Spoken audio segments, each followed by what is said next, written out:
चलिए बच्चों देखिए, हमने कल डिटर्मिनेंट की प्रॉपर्टी पढ़ी थी।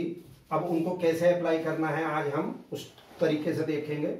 बच्चों दो तरीके की प्रॉब्लम्स होती हैं डिटर्मिनेंट की। एक तो हमें विदाउट एक्सपेंशन उनके रिजल्ट निकालने हैं और एक एक्सपेंशन करके रिजल्ट निकालने हैं। Without expansion in generally 1 number 2 number इस टाइप से आपके जेईई मेन वगैरह में ऑब्जेक्टिव में आ जाती हैं। और प्रॉपर्टी को यूज करके जो बोर्ड में आपके यहाँ प्रॉब्लम्स आती है वो इन जनरल प्रॉपर्टी यूज करने के बाद ही आपसे पूछेगा। तो चलिए पहला टाइप मैं बता रहा हूं आपको। मैंने 2 एग्जाम्पल लिखे यहाँ पे। पहला एग्जाम्पल देखिए, इस डिटर्मिनेंट के एलिमेंट है 2 3 5 7 8 9 65 75 एंड 86। क्या करना चाहिए मुझे, जरा ध्यान देखिए। क्या करूं जिससे इसकी वैल्यू इजीली निकल जाए, मुझे एक्सपेंशन भी ना करना पड़े। जरा बच्चों देखना, ये जो कॉलम है हमारा, ये आप देखते हो कि हमारा जो कॉलम है इसको हम क्या बोलेंगे, C1, इसको C2, इसको C3। जानते हैं आप, अगर मैं C2 को 9 से मल्टीप्लाई कर दूं और C3 से सब्ट्रैक्ट कर दूं तो क्या वो C1 के इक्विवेलेंट होगा या नहीं होगा? चेक कर लीजिए एक सेकेंड। C3 minus 9 C2।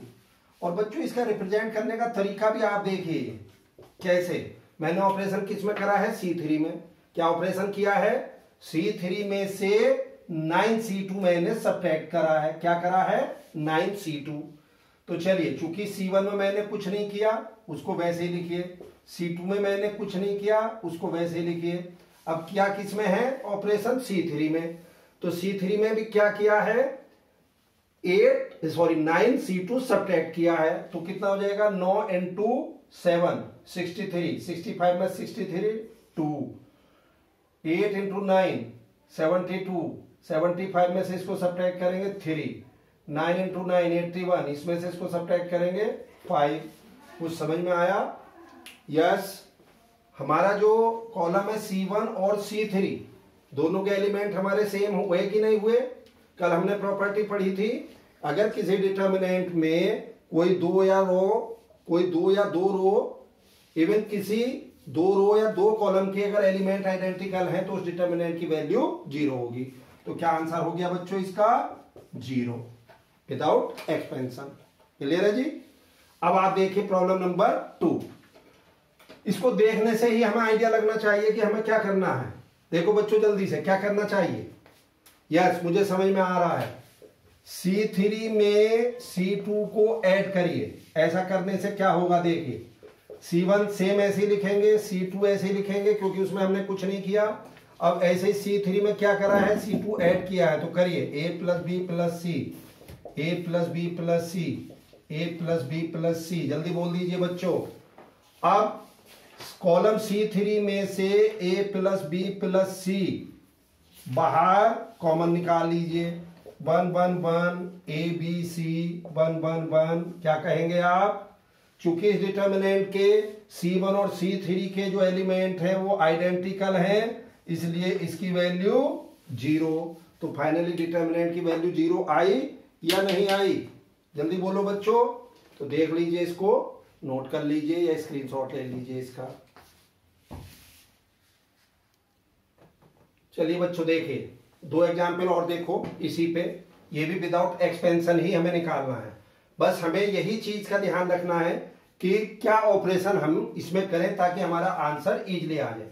तो चलिए बच्चों देखिए क्या करना चाहिए मुझे। ये कॉलम आप जानते हो C1 C2 C3। C3 में से C2 निकाल दीजिए और C2 में से C1 निकाल दीजिए। क्लियर है? अब आप कहेंगे कि जी क्या एक साथ 2 ऑपरेशन लगा सकते हैं? बिल्कुल। 2 ऑपरेशन से मतलब है जितने भी ऑर्डर का आपका डिटर्मिनेंट है, अगर 3rd ऑर्डर का डिटर्मिनेंट है तो 2 ऑपरेशन, यानी कि ऑर्डर -1। जितने भी ऑर्डर का डिटर्मिनेंट है उतने ऑपरेशन एक समय लगा सकते हैं। अगर यहीं पे 4th ऑर्डर का डिटर्मिनेंट होता तो हम क्या करते, यहाँ पे 3 ऑपरेशन एक साथ लगा सकते थे। अगर यही डिटर्मिनेंट हमारा 2nd ऑर्डर का है तो सिर्फ हम इसमें एक ऑपरेशन लगाएंगे। बात समझ में आ गई? यानी कि अगर n जो है नंबर ऑफ ऑर्डर है डिटर्मिनेंट का, तो n-1 operation at A time हम लगा सकते हैं। तो चलिए साहब, C3 में से C2 निकालिए, इसमें से इसको सब्ट्रैक्ट करिए। 3a plus B minus 2a minus B, तो क्या बचेगा मेरे पास, सिंपल a। इसमें से इसको सब्ट्रैक्ट करिए अगेन ए, इसमें से इसको सब्ट्रैक्ट करिए अगेन ए, फिर C2 में से C1 सब्ट्रैक्ट करिए, इसमें से इसको सब्ट्रैक्ट करेंगे क्या आएगा ए, फिर इसमें से इसको सब्ट्रैक्ट करो ए अगेन ए, और चूंकि C1 में मैंने कुछ किया नहीं था तो उसको मुझे ऐसे ही लिख देना है। कुछ बात समझ में आई? बिल्कुल आ गई। क्या C2 और C3 के जो एलिमेंट है वो आइडेंटिकल है या नहीं है? है। It means value of this determinant equal to 0। बात क्लियर हो गई? अब इधर आ जाइए।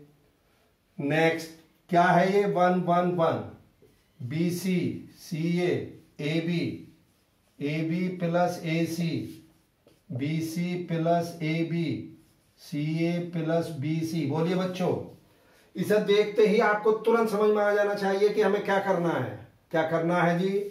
मुझे C3 में C2 को ऐड करना है।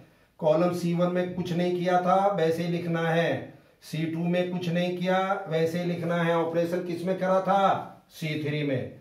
तो ऐड करिए, क्या हो जाएगा ऐड करके बच्चों? ये AB plus BC plus CA, AB plus BC plus CA, AB plus BC plus CA। अब हमें क्या है?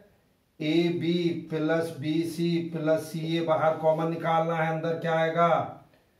BC CA AB 1 1 1। यस, फिर कुछ समझ में आया? आया। C1 और C3 के जो एलिमेंट है वो आइडेंटिकल हैं, तो इसकी वैल्यू कितनी हो जाएगी बच्चों डिटर्मिनेंट की? 0। So final result is 0। इस ढंग से बिना एक्सपेंशन किए इन डिटर्मिनेंट्स की वैल्यू हम आराम से निकाल सकते हैं। चलिए नोट करिए। चलिए बच्चों देखिए, अब सेकंड वैरायटी देखिए। पहली वैरायटी आपकी ओवर हो गई, दूसरी। अब हमें क्या करना है? इस डिटर्मिनेंट की वैल्यू निकालनी है by using the property. Property भी यूज करनी है और इसमें हम एक्सपेंशन भी लगा सकते हैं, कोई समस्या नहीं है। तो कैसे बच्चों एक्सपेंशन लगाएंगे हम? जरा ध्यान से देखिए बहुत जल्दी से।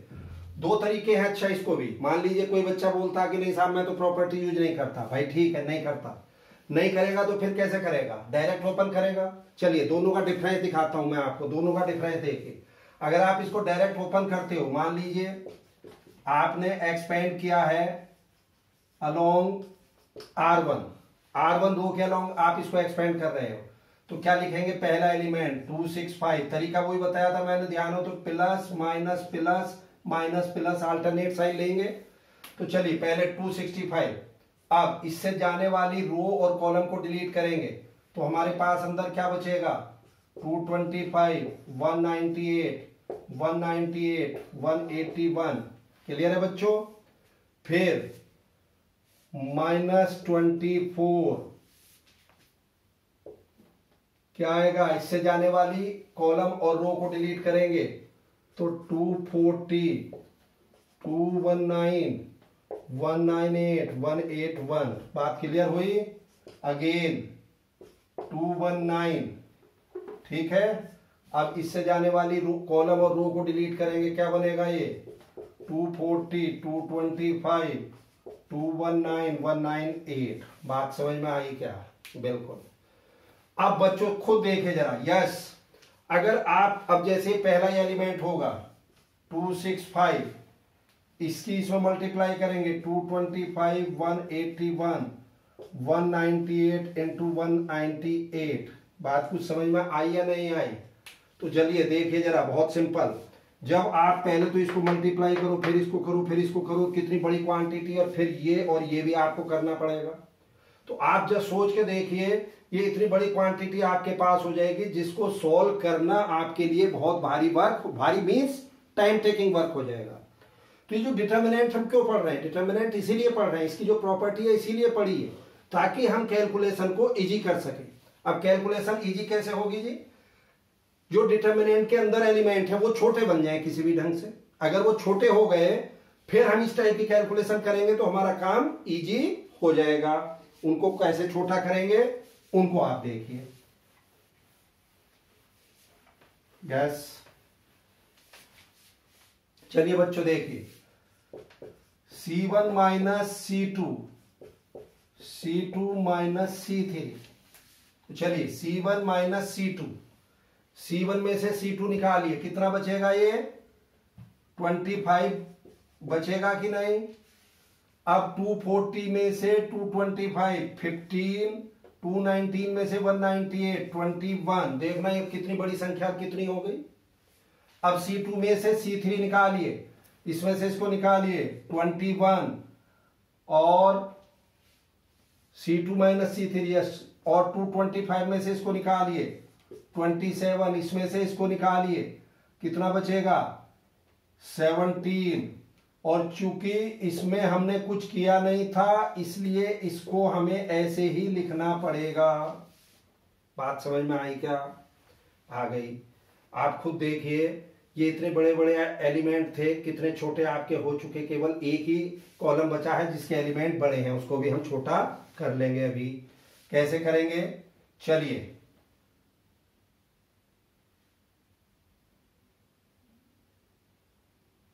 यस, C3 में से 8C1 निकाल दीजिए। इसको पहले 8 से मल्टीप्लाई करो और फिर C3 में से सब्ट्रैक्ट कर देना। तो चूंकि पहले में मैंने कुछ किया नहीं है इसलिए उसको तो मुझे ऐसे ही लिख देना है। दूसरे में भी कुछ नहीं किया है, उसको भी ऐसे ही लिख देना है। अब तीसरे में से मैंने 8C1 निकाला है, कितना होगा? 2, 25 इंटू दिस 200, इसमें से निकालेंगे बचेगा 19 और ये कितना होगा? 120, तो ये कितना बचेगा? 78, ये कितना हो जाएगा? 168, 181 में से निकालेंगे तो कितना होगा? 13। बात कुछ समझ में आई क्या बच्चों? बिल्कुल, काफी छोटे हो गए और छोटा कर लीजिए। क्या करेंगे अब? C1 में C2 सब्ट्रैक्ट कर लीजिए तो क्या होगा? चलिए इधर देखिए, इधर लेके चल रहा हूं मैं। C1 में से C2 निकालूंगा, कितना आएगा? ये बनेगा 4 और ये कितना हो जाएगा? -12 और ये कितना हो जाएगा? 4। अब 21, 27, 17, 19, 78, 13। कहां पे कितने बड़े एलिमेंट लिखे थे और कहां तक हम आ चुके? अभी बच्चों और हमें क्या करना है? C3 माइनस C2 भी यहां कर सकते हैं हम। जल्दी बोल दो। C3 माइनस C2 भी कर सकते हैं। इसी ढंग से इसको बहुत छोटी क्वांटिटी में हम ले आएंगे और जब छोटी क्वांटिटी में आ जाएगा उसके बाद आप इसको एक्सपेंशन कर दीजिए, आपको इजीली रिजल्ट मिल जाएगा। ठीक है बच्चों?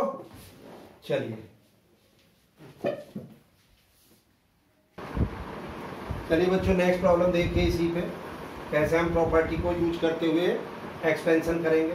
अब बच्चों फिर देखिए, इसका दो तरीके हैं। एक तो ये है कि आप डायरेक्ट इसको ओपन कर दीजिए, किसी भी रो या किसी भी कॉलम के अंदर। ऑब्वियस है कैलकुलेशन लेंथी पड़ेगी, समय भी लगेगा। दूसरा क्या तरीका है? कैलकुलेशन को इजी करो। कैसे करें साहब? प्रॉपर्टी लगा के मीन्स अंदर की जो क्वांटिटी है डिटर्मिनेंट के, जो एलिमेंट हैं वो छोटे से छोटे हो जाए और अगर जीरो हो जाए तो बहुत ही अच्छा है। क्यों? क्योंकि जीरो को जिससे भी मल्टीप्लाई करोगे वो तो जीरो हो जाएगा सिस्टम। क्लियर है? तो इसलिए अगर अधिक से अधिक जीरो हम बना ले तो बहुत ज्यादा बेटर है। तो यस, मुझे नजर आ रहा है क्या? देखिए इधर, अगर मैं R1 में से R3 और R2 में से R3 सब्ट्रैक्ट कर दूं तो क्या सीन बनेगा? जरा देखिए। R1 माइनस R3, 1 माइनस 1 0, a minus C, a square minus C square 0, b minus C, b square minus C square 1, c square. क्या बच्चों किसी को कोई समस्या है यहाँ तक? नहीं है। ठीक, अब ठीक है साहब, 2 0 बन गए। अब इसको एक्सपेंशन कर लो, अब तो इजीली काम हो जाएगा। लेकिन फिर मेरा यहाँ पे कहना है अगर हम कुछ और इसमें इजी कर सकते हैं अंदर तो और कर लेना चाहिए। क्या? मुझे रो R1 में a माइनस सी और रो R2 में B माइनस सी कॉमन नजर आ रहा है।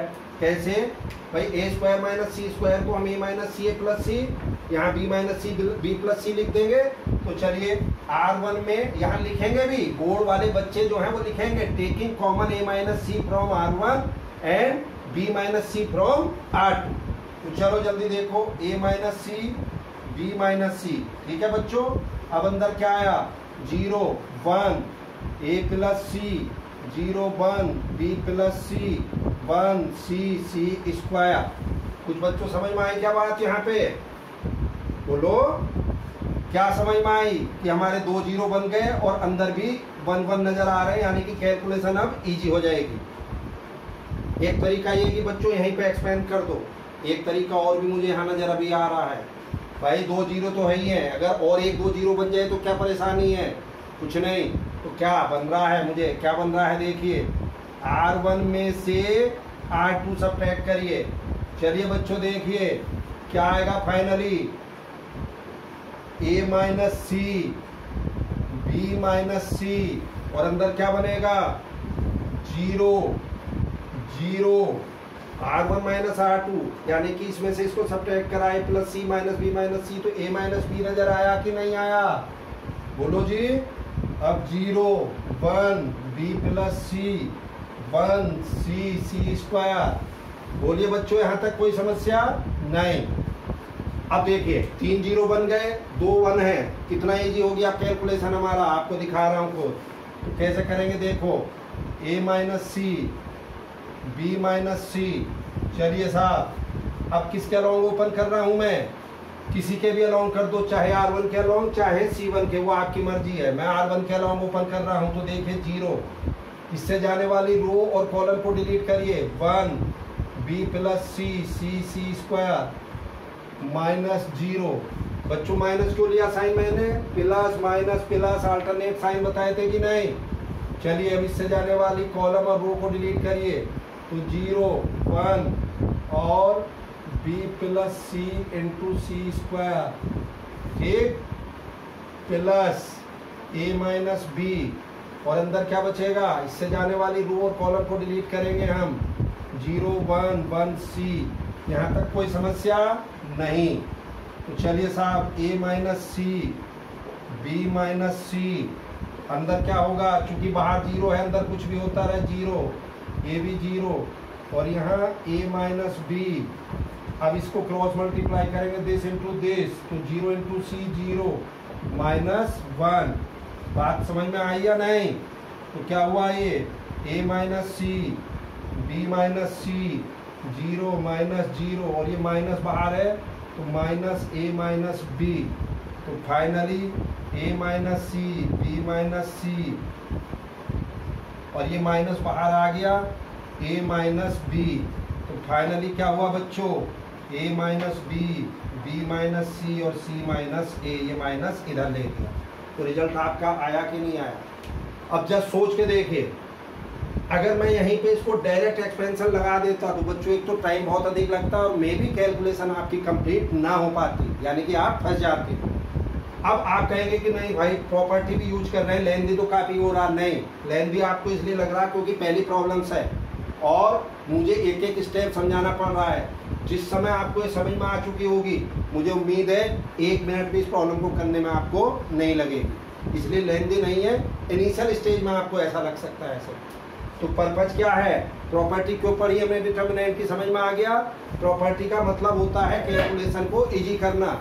अब इस डिटर्मिनेंट को एक्सपेंशन करना था, मैंने प्रॉपर्टी को यूज करते करते ऐसा बना दिया कि अंदर की कैलकुलेशन बहुत इजी हो गई। इजी इन द सेंस अंदर के जो एलिमेंट हैं या तो अधिक से अधिक 0 हो गए या बहुत छोटे हो गए।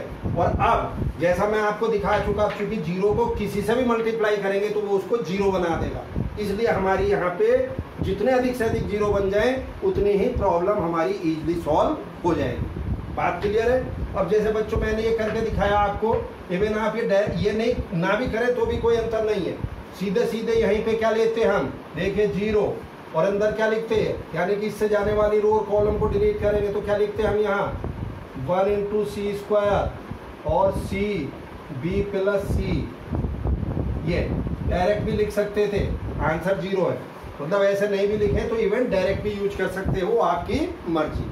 क्लियर है बच्चों? चलिए देखिए, नोट करिए इसको या स्क्रीनशॉट लीजिए इसको। चलिए बच्चों एक प्रॉब्लम और देखिए, ये एनसीईआरटी का सेकेंड एक्सरसाइज में एग्जाम्पल 11 है। क्या है बच्चों ये प्रॉब्लम? एलिमेंट है इसके a 2a 3a, a plus B 3a plus 2b 6a plus 3b, a plus b plus c 4a plus 3b plus 2c, 10a plus 6b plus 3c, और किसके इक्वल प्रूव करना? a cube के। तो चलिए सबसे पहले हमें यहाँ पे क्या क्या विचार आना चाहिए था हमारे दिमाग में। मैंने जैसे अभी कहा था कुछ देर पहले कि हमें अधिक से अधिक जीरो बनाने हैं। अधिक से अधिक जीरो कैसे बन सकते हैं बच्चों? अगर मैं R1 को 3 से मल्टीप्लाई करूं 3 से और R3 में से सब्ट्रैक्ट कर दूं तो यहाँ जीरो बनेगा कि नहीं बनेगा? एक जीरो बनते ही मेरा तो बहुत काम बन जाएगा। यस, फिर चूंकि दो ऑपरेशन एक साथ कर सकता हूँ, सेम अगर मैं R2 में से ट्वाइस R1 सब्ट्रैक्ट करूं तो अगेन एक जीरो और मिलेगा कि नहीं मिलेगा? बिल्कुल मिलेगा। बोलो बच्चों, तो मेरे पास दो जीरो हो गए। ऐसा करने से मैंने दो ऑपरेशन लगाए, इन दो ऑपरेशन को लगा के मेरे पास डिटर्मिनेंट ये बन गया जो आपके सामने है। अब इसमें भी आप देखिए a 0 0, a plus B a 3a, a plus B plus C this C given है। अभी मुझे क्या एक तरीका तो ये कि साथ दो जीरो बन गए थे, मुझे डायरेक्ट एक्सपेंशन कर देना चाहिए। एक तरीका ये है कि कुछ और विचार कर लूँ मैं इसको इजी करने के लिए। क्या विचार करूँ जी? मैंने क्या किया है, यहाँ पे a है, यहाँ 3a है, मुझे एक जीरो और नजर आ जाएगा यहाँ। कैसे?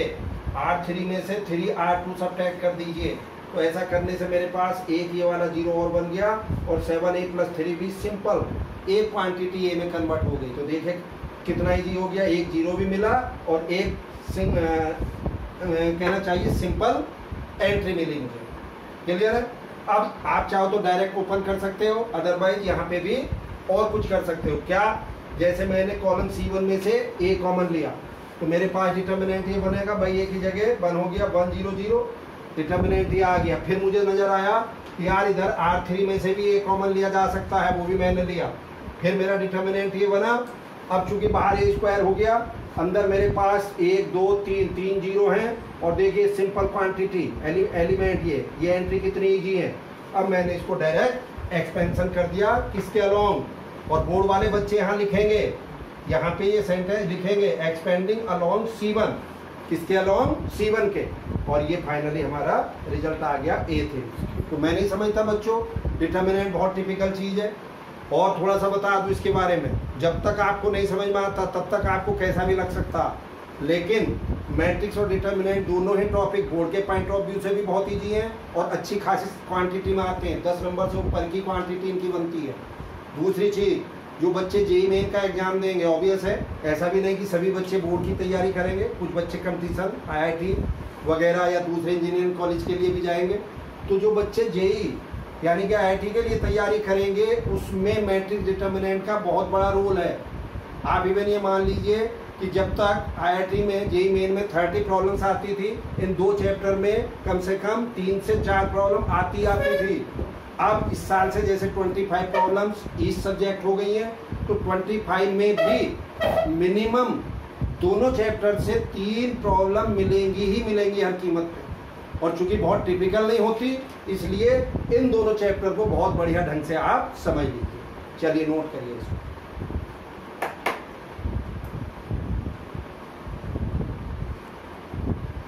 चलिए बच्चों नेक्स्ट प्रॉब्लम, ये एक्सरसाइज 3.2 की 11 का फर्स्ट पार्ट है। देखिए डिटर्मिनेंट दिया हुआ है a minus B minus C 2a 2a, 2b b minus C minus a 2b, 2c 2c c minus a minus b equal to a plus b plus c का cube.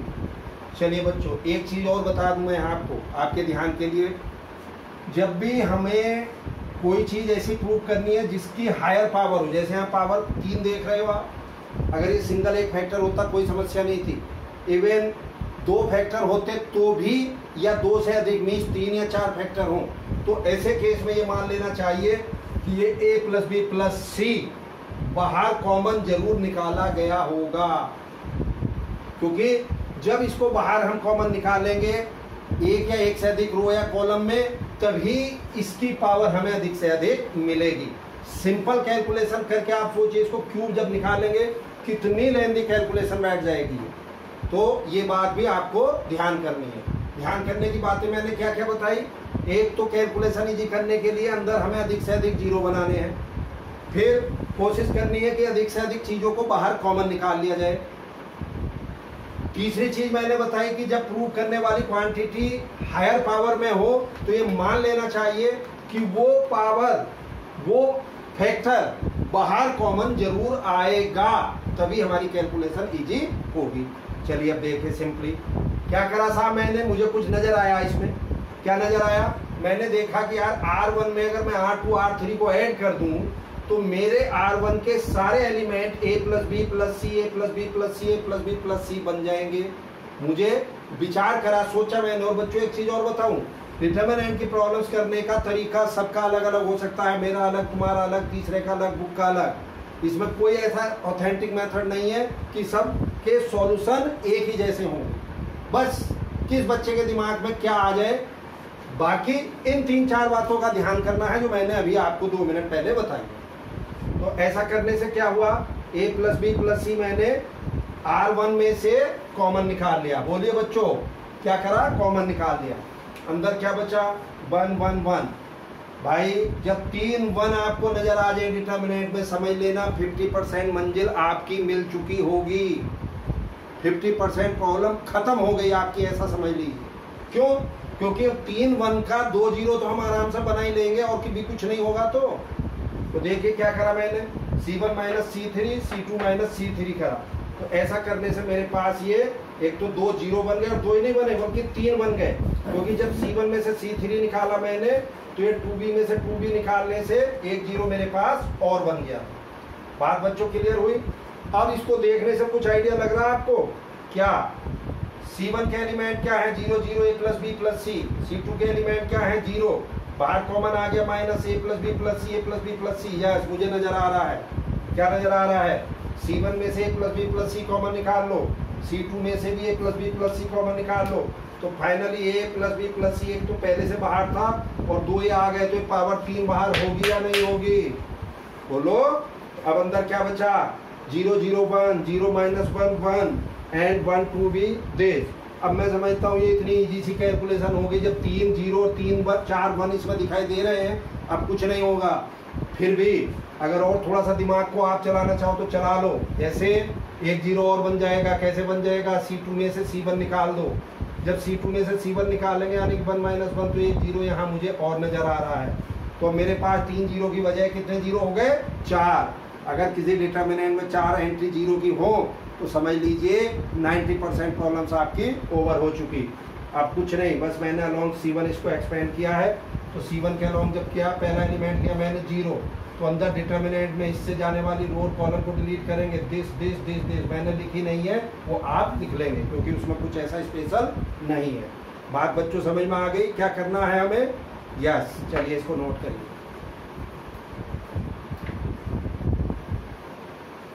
चलिए भाई देखिए next problem, एक यही exercise 4.2 की 13 number है। इसमें बच्चों प्रॉब्लम है हमारी, ये डिटरमिनेंट दिया हुआ है 1 plus A square minus B square 2ab minus 2b, 2ab 1 minus A square plus B square 2a, 2b minus 2a 1 minus A square minus B square. फिर देखिए अगेन प्रूफ क्या करना है, 1 plus A square plus B square का cube. साफ साफ बात है कि 1 plus A square plus B square common निकालना ही पड़ेगा हर कीमत पे, क्योंकि पावर हायर हो रही है। क्या करें फिर इसके लिए, बस यही हमें थोड़ा सा दिमाग लगाना है कि ये चीज़ कैसे कॉमन आए। तो मैंने बच्चों थोड़ा सा विचार करा, विचार करके देखा कि अगर मैं C3 को B से मल्टीप्लाई कर दूं और C1 में से सब्ट्रैक्ट कर दूं, तो जो C1 के एलिमेंट हैं वो क्या बन जाएंगे, 1 plus A square plus B square, दूसरा एलिमेंट 0 और तीसरा एलिमेंट भी मेरा B कॉमन आ जाएगा और 1 plus A square plus B square बन जाएगा। ठीक, बात बन गई, मेरा काम हो गया। ऐसा करने से 1 plus A square plus B square C1 में से कॉमन आ जाएगा। फिर मैंने विचार किया कि C2 और C3 में क्या करा जाए, तो मैंने देखा कि C3 को A से मल्टीप्लाई करो और C2 में ऐड कर दो। तो ऐसा करने से पहला एलिमेंट तो 0 हुआ और दूसरा एलिमेंट क्या बन चुका, 1 plus A square plus B square. और तीसरा एलिमेंट क्या बन जाएगा, माइनस ए बाहर कॉमन आ जाएगा, 1 plus A square plus B square. तो इस ढंग से ऐसा करने से सिर्फ ये दो ऑपरेशन लगाने से मेरे पास क्या बन चुका, C1 और C2 में से 1 plus A square plus B square बाहर कॉमन आ गया। और बाहर कॉमन आने के बाद अंदर क्या बचेगा, 1 0 B 0 1 minus A minus 2b 2a 1 minus A square B square. इसे उठा के मैं ये इतना बन चुका। अब इसको क्या करें जी, अब हमें फिर यहाँ पे देखना है कि कोई ऑपरेशन लगाना है क्या और जीरो बन सकते हैं, क्या और सिंप्लीफाई हो सकता है, थोड़ा सा दिमाग लगाएंगे। नहीं कुछ अगर बनेगा तो डायरेक्ट हम इसको एक्सपेंड कर देंगे, क्योंकि हमारी जो फिगर है बी ए इस टाइप से आ रही है, अगर ये न्यूमेरिकल फॉर्म में होती तो इजीली जीरो बन जाते। कोई बात नहीं, मैंने इसको एक्सपेंड कर दिया। किसके अलोंग, लिख दे रहा हूं मैं, एक्सपेंड अलोंग C1 के अलोंग एक्सपेंड कर दिया। और यहाँ से आगे का वर्क मुझे उम्मीद है आप आराम से कर लेंगे। तो इस ढंग से बच्चों हम डिटर्मिनेंट की प्रॉब्लम्स को बड़े आराम से कर सकते हैं। इसके बाद एक प्रॉब्लम मैं और बताता हूँ, बाकी फिर आप प्रॉब्लम्स करेंगे इसकी, किसकी करेंगे, एक्सरसाइज 4.1 की और 4.2 की। और जो भी इसमें आपको प्रॉब्लम होगी वो मुझसे आप पूछें। चलिए बच्चों देखिए नेक्स्ट, ये है 4.2 की ही प्रॉब्लम नंबर 14। डिटर्मिनेंट है हमारे पास A square plus 1 A B A C, A B B square plus 1 B C, C A C B C square plus 1 equal to 1 plus A square plus B square plus C square. इस type की भी problem, अलग अलग variety की problem सारी बताई मैंने आपको। इस टाइप की भी प्रॉब्लम्स में बच्चों क्या ध्यान रखना, देखिए बहुत सीधी सी बात, डिटर्मिनेंट पर ध्यान दो।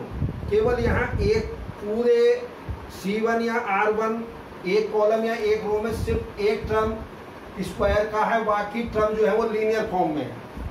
और आंसर किस में आ रहा है, हमारा आंसर आ रहा है क्वाड्रेटिक फॉर्म में, स्क्वायर फॉर्म में। तो बच्चों क्या करना चाहिए, ऐसे में मुझे अंदर ऐसा जोड़ तोड़ करना चाहिए ताकि एक क्वाड्रेटिक फॉर्म बन जाए, स्क्वायर बन जाए। तो क्या दिमाग में आया मेरे, देखिए मैंने क्या करा, कॉलम C1 को A से मल्टीप्लाई करा, कॉलम C2 को B से और कॉलम C3 को C से मल्टीप्लाई करा। अब जब ABC से मल्टीप्लाई करा है तो ऑब्वियस है ABC से मुझे डिवाइड भी करना पड़ेगा डिटर्मिनेंट। तो मैंने मल्टीप्लाई करके ABC से C1 C2 C3 को ये इस ढंग से लिख दिया। अब ऐसा लिखने के बाद मुझे यहाँ पे नजर आ रहा है क्या कि मैं R1 में से A कॉमन ले लूं, R2 में से B कॉमन ले लूं और R3 में से अगर C कॉमन ले लूं अगर, तो बाहर ABC आ जाएगा जो कि नीचे वाले ABC से कैंसिल हो गया। नंबर 1। नंबर 2, ऐसा करने से अंदर देखिए सारे स्क्वायर बने या नहीं बने। यानी कि प्रॉब्लम वो दो तरीके से बोर्ड में दे सकता है, वो चाहे तो यहाँ से भी सीधी आपको दे सकता था 2 नंबर में, this equal to this prove करवा ले, तो इसको तो कोई भी कर लेगा क्योंकि एक क्वाड्रेटिक स्क्वायर फॉर्म नजर आ रही है। लेकिन इससे इस फॉर्म में बनाना थोड़ा सा दिमाग लगाना हमें पड़ेगा। बात क्लियर हो गई। अब हमने यहाँ पे क्या करा, तो कोई भी कर लेगा, सीधे C1 में C2 C3 ऐड करा, क्योंकि मुझे ये जो आंसर चाहिए था वो क्वांटिटी कॉमन नजर आ गई, तीनों के एलिमेंट वही होंगे। अब ये मैंने कॉमन निकाला और कॉमन निकालते ही अंदर मुझे 3 1 नजर आ गए, और 3 1 अंदर नजर आने का मतलब है 50% प्रॉब्लम सॉल्व हो जाना। मैंने तुरंत 2 जीरो बनाए और 2 जीरो के साथ साथ तीसरा जीरो मुझे फ्री में मिला, और 3 जीरो बनने के बाद 4 एंट्री मेरी 1 की भी मिल गई। फिर मुझे और कुछ नहीं करना, अब सीधे एक्सपेंशन करना है। मैंने एक्सपेंड किया और एक्सपेंड करने के बाद आपकी जो वैल्यू है वो ये आ गई। बात क्लियर है कि नहीं? चलिए देख लीजिए बच्चों इसमें।